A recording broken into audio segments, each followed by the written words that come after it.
Dr. Morse right now.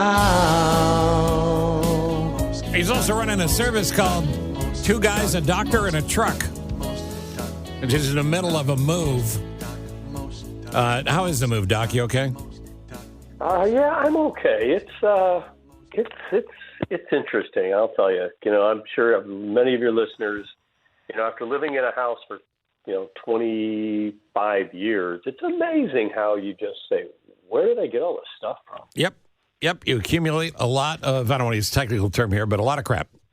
Yeah, and I'm of the mindset you don't want to throw that away. You just want to bring it with you wherever you go. Right. And, Doc, if you've learned one thing from this move, it's measure twice or at least once. Yeah. At least measure. Yeah, that's probably the biggest thing. He actually found out his dining room table wouldn't fit in his new apartment. Oh, no.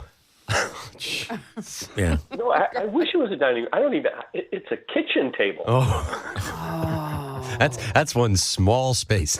Yeah. He's downsized quite a bit. Yeah. He's gone from 17,000 square feet to 100 square feet. Well, and the other thing I realized this week, so we talked about the table last week. The other thing I realized this week is that a master bedroom is not a standard size. Right. No. No. They seem to make them bigger in houses than they do in apartments. Yeah. Yeah, well, the size of mattresses and the size of the bed itself, are key. But there's the California King, which is gigantic. Mm-hmm. But I think you got the California Child Actor, which is a much smaller mattress. Right. Well, it's just kind of amazing that you don't even think about those things. You just go, oh, it's a master bedroom. I'm going to take this and move it into there. And it's like, wait a second. These walls seem to be much closer than the walls in my regular house. Mm-hmm. Mm-hmm. Yeah. Hey, one check on an illness right off the gate, or out of the gate here, Doc. I apparently have committed 6 phishing violations with a corporate email. Oh, here we go. Is that a medical condition that I should be concerned about? Is it because the phrase dumbassery comes up quite a bit, but is that a recognized disease? Yeah, that is. And usually the treatment for it is to just, there's 2 things. We can either give you medication or we can take away your computer. It's easier to take away the computer. That's the cause. Mm-hmm. So as we treat any illness, we try to get to the cause of it. And if we could take that cause away, then the effect, is cleared. So we'll give you a box of crayons and a 8x10 paper, and you'll be good to go. Actually, you know what? Marv, the guy that runs the market here for Cumulus, a very nice guy, and I guess he didn't want to hurt my feelings, but he's done a nice thing for me. I consider it an upgrade. He took away all the computers that I have access to, and he gave me a fax machine and a roll of curly paper. Yeah, perfect. That's the early stages of cure. So yeah, you're on the right road. You know what though, Kevin? Our boss Stephanie said was very kind and came in and said, "Do you have a minute? Can you step in my office?" And you said, "Oh no, what is it? Why don't you step in my office?" She was trying to be really diplomatic about it, and then you finally said, "You can say it in front of everybody." I go, Steph, I've been fired before. What do you want to say to me? You failed how many times? Six times. Yeah. Apparently, it's a record. This is a $4 billion company, and I hold the record for most phishing violations. Yeah. Thank you. Wow. Thank you very much. Quite proud. You just wish you could take that and really go out and actually fish and do that well, because you fail at both ends, I would bet. I don't know how to monetize it. That's the problem. Yeah. Hey, you know what? Look at it this way. You're the best at failing at fishing. Oh, thanks. Thanks. It's really cool. I hadn't thought about it that way. Doc, question from the 847. How come there haven't been any reports on new COVID variances, statistical reports? Are you seeing anything? Well, yeah, the new variant that came out, or that is out and around, just kind of spread like wildfire. But really, we're still sitting here saying even the new variants are not that bad, which, it's good because they're not causing hospitalizations, they're not causing deaths. So it's actually weakening, but also spreading easier. So now, which is not surprising, anytime we have new variants, how does a variant succeed? It succeeds by not killing its host and allowing for easier spread. So you're going to continue to see, new variants come up. The big thing is going to be, will they change completely to a point where the vaccines don't work? And that'll be the concern. So, right now, the JN.1 is still the biggest one. Almost It's got to be close to 95, if not higher, percentage of the cases that we're seeing. Dr. Moss, we have to get our wonder drug update. First, there was Ozempic, and then Wegovy, and now Mounjaro. They were originally approved, as many of us know, for the treatment of diabetes. But what's next? AD, you kind of hit it on the head as far as what is the end point for this drug. If you look at it right now, the biggest one, that the news that came out last week, was early results from a study on sleep apnea. So sleep apnea, very big problem. A lot of people have it. And unfortunately, a lot of people really can't tolerate the CPAP machine, so they almost suffer through this. And that can cause blood pressure issues, heart issues. It can really cause damage to your body. So that was the biggest one that came out just recently, showed that this drug can cause or can cure up to 63% of the irregularities, irregular symptoms of sleep apnea. But don't stop there. I mean, there's studies going on for kidney disease, for dementia, for addiction, for anxiety, for cardiovascular, for cancer. All of those studies right now are being done with these GLP-1 drugs, Ozempic and Wegovy. So it is unbelievable when we look at this drug and to see where's the end game for this. The tough thing is there's such a shortage of the drug, but we really are trying to do these big studies. And these studies are being done at Mayo Clinic. They're being done at the University of North Carolina.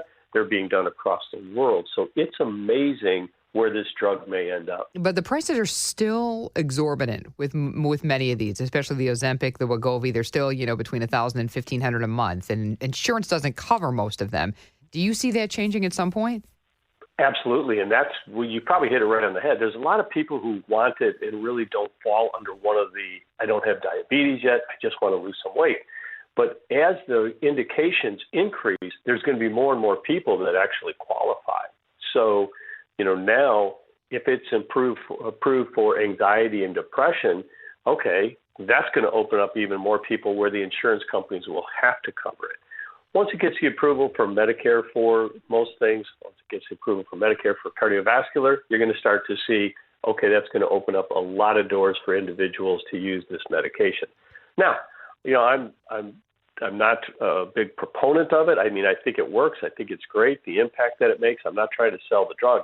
I'm just trying to say, hey, you guys, look at these opportunities for other illnesses. I mean, you think about dementia and Parkinson's, it's like, wait a second, how can a weight loss drug do this?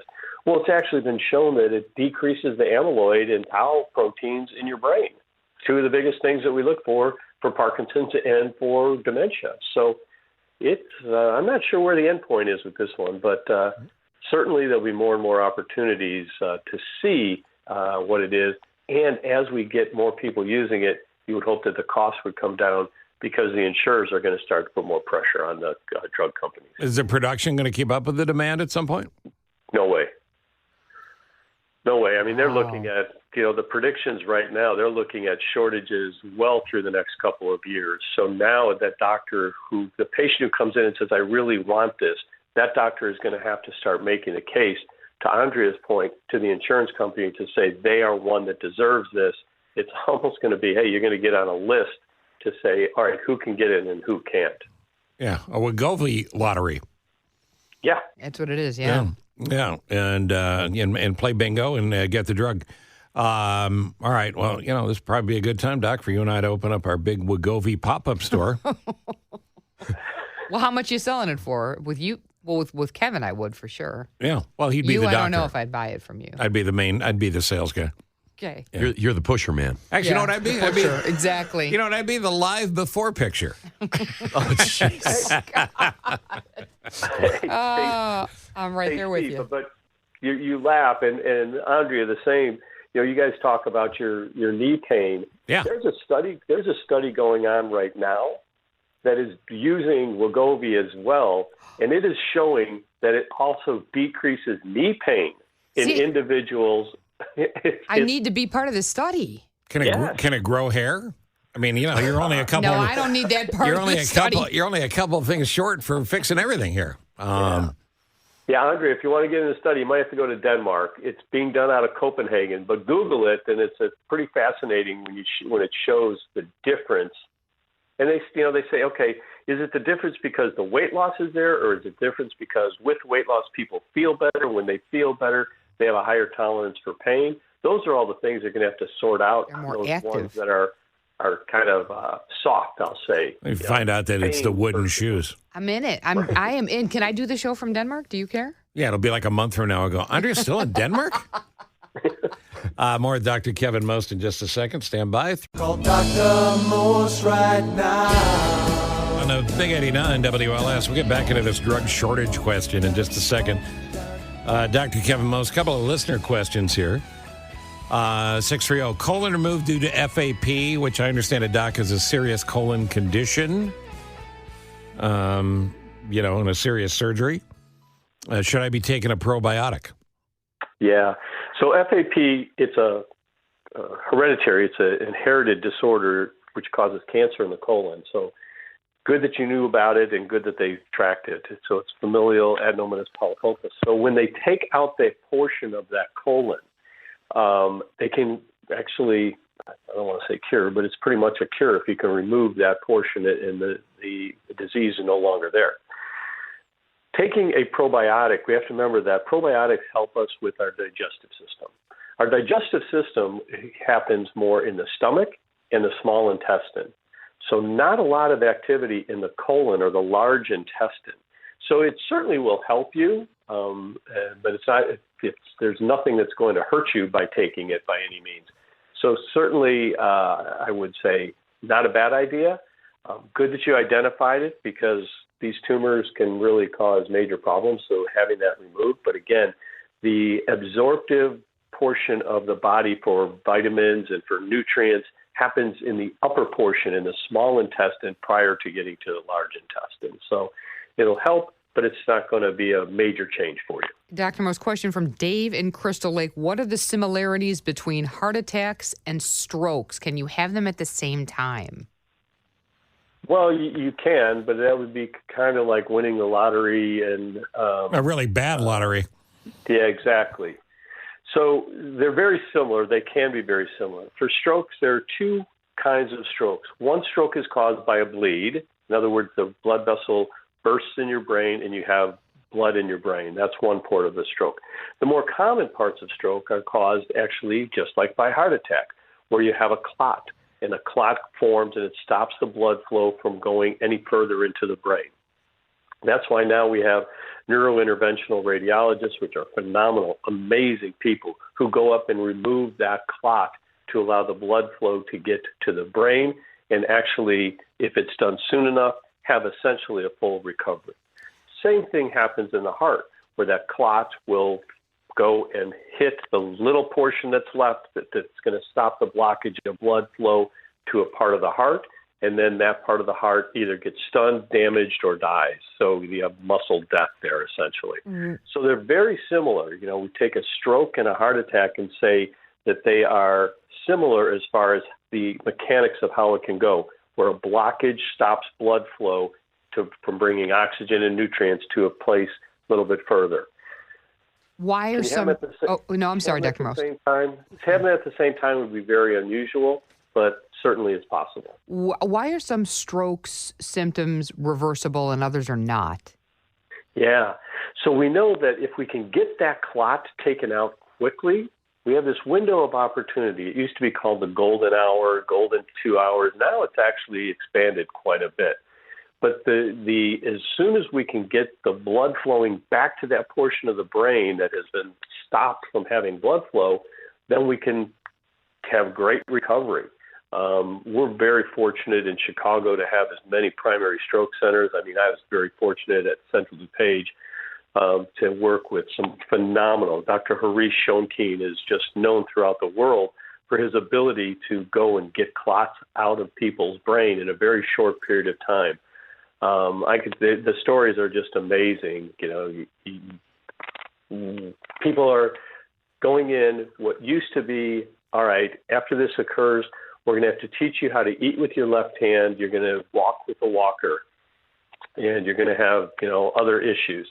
To now, okay, we're going to get you discharged because I know you have a tea time in 2 days. It's just amazing the difference that what can happen if we can identify the stroke, get in there, get that clot removed. This is another thing, know the symptoms for a stroke, and also if grandma has weakness in one side, don't put her to bed. Take her to the hospital. Right, So, right. Yeah. Absolutely. And time loss is brain loss, right? That old cliche. Absolutely. Yeah. Yep.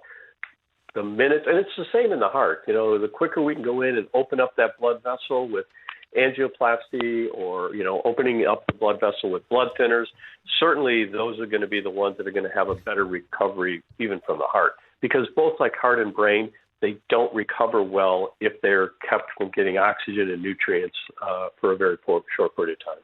All right, we're going to run out of time here, but back to drug shortages for a second.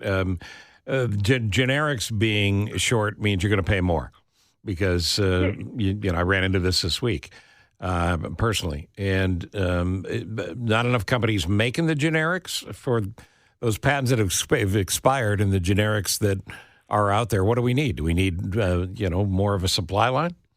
We need more of a supply line. We need a better, more supply line that we know is going to continue. In other words, a lot of these are made in India.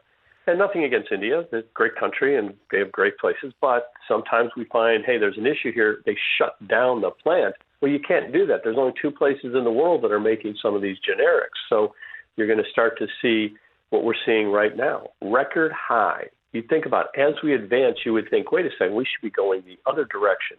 But record high number of drugs and shortages right now. So certainly individuals who go to the pharmacy and say, hey, we don't have that, or the doctor is going to have to now change that. 2 things happen. 1, they put you on the brand name, which is going to cost you more even with your tiered insurance, or they're going to say, hey, we don't have it, but they have it at XYZ pharmacy, and you're going to have your doctor move the prescription there. So it's going to be a hassle to patients and certainly something that we're going to have to get our arms around. And President Biden is going to definitely put some money into this, which is something that we should have done probably years ago. And we're late here, but the Mark Cuban service and other things that are out there, Mark Cuban's Cost Plus Drugs, they don't have access to any more generics than anybody else, right? They don't, but they knock out that middleman, so they have a little bit quicker response time in some cases. And as they start to build more and more, they're going to buy more in volume. So certainly their pipeline may be a little bit better than some of these mom and pops, but you're also competing against the CVS's, the Walgreens, and the Costco's. Right. So Mark Cuban's pipeline is still pretty small compared to those large behemoths. It's Dr. Kevin Most. Thank you, as always, for the expertise, Doc. And remember, bend at the knee so you don't hurt yourself as you continue your move. You got it, man. We'll talk soon. Thanks, Dr. Most. I have to talk him through a lot of these things. Yeah, medically. I'm sure you do. Yeah.